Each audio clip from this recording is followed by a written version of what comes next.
उतरतेस का? पोचलो आपण. अरे हो, कळलंच नाही. पुन्हा त्याच्या खांद्याचा आधार घेत ती पटकन उतरली. बाईक पार्क करून हेल्मेट नीट ठेवून तो सवयीने कपाळावरून हात फिरवत आला. केस होते तेव्हा असे झुलप मागे करायचा. हेल्मेट काढलं की ते आठवून तिला हसायला आलं. आत्ता डोक्यावर पूर्ण चम्मन गोटा होता. हसा मॅडम, वय झालं माझं आत्ता. तू अजूनही तशीच दिसतेस, पण थोडीशी लठ्ठ झालीयस. पण बाकी काहीच फरक नाही. बस काय 50शी आली आता. किती खेचशील? बरं चल, तिकडे एक बेंच मोकळा दिसतोय. कोणी यायच्या आधी जाऊन बसूया. थोड्याशा आडोशाला असलेल्या बेंचवर एकमेकांच्या मध्ये पुरेसं अंतर ठेवून दोघं स्थिरावले. समोरच्या तलावातलं पाणी सूर्यकिरणांनी चमकत होतं. लाटांवर आकाशातली रंगपंचमी उतरली होती.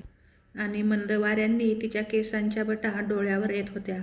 कधीपर्यंत आहेस पुण्यात? ह्या रविवारीपर्यंत. मुलं कशी आहेत? आत्ता तुझी मुलं तुझ्यापेक्षाही उंच झालीत ना?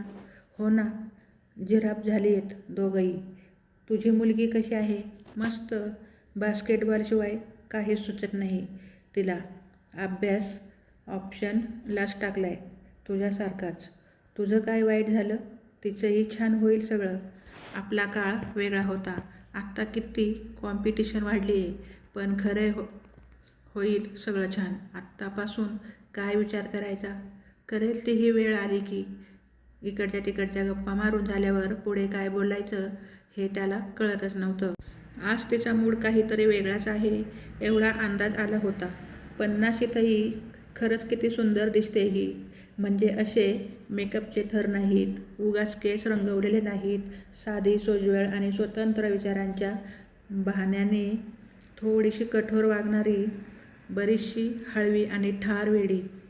पाऊस म्हटलं की जिथे असेल तिथे जाऊन चिंब भिजणारी. भेटायचं ठरलं की द्राविड प्राणायाम करून भेटणारी. ती लाटांकडे बघत विचारांची जुळवाजुळव करत असताना त्याला पुढे सरकून तिचं डोकं खांद्यावर ठेवून काहीच न बोलता शांतपणे बसून राहावंसं वाटत होतं. शेवटी तिनंच त्याच्याकडे मान वळवून बघितलं.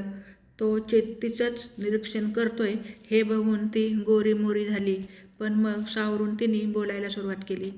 तुला खूप विचित्र वाटलं असेल ना असं एकट्यालाच भेटायला बोलावलं मी, आणि थँक्स की भेटायच्या आधी तू 10,000 प्रश्न नाही विचारलेस. बस काय एवढी फॉर्मॅलिटी? त्याने रागावून बुक्का मारण्याची त्याची टिपिकल धमकी दिली. तशी हसून तिनं बोलायला सुरुवात केली. न्यू फेस, मला तुझ्याशी बोलायचं आहे. पण प्लीज मध्ये थांबू नकोस. तू काही बोलावंसं अशी अपेक्षा नाहीये, पण फक्त ऐकून घे. आज नेहमी म्हणतोस ना की रागावणं सोडून दिलेस तू, आज ते लक्षात ठेव. मग पुन्हा तलावाकडे बघत त्याची नजर चुकवत तिने जणू स्वागतच सुरू केलं. तर मित्रमैत्रिणींनो, पुढचा भाग वाचायला आणि ऐकायला विसरू नका. तोपर्यंत चॅनलला सबस्क्राईब करून ठेवा. धन्यवाद.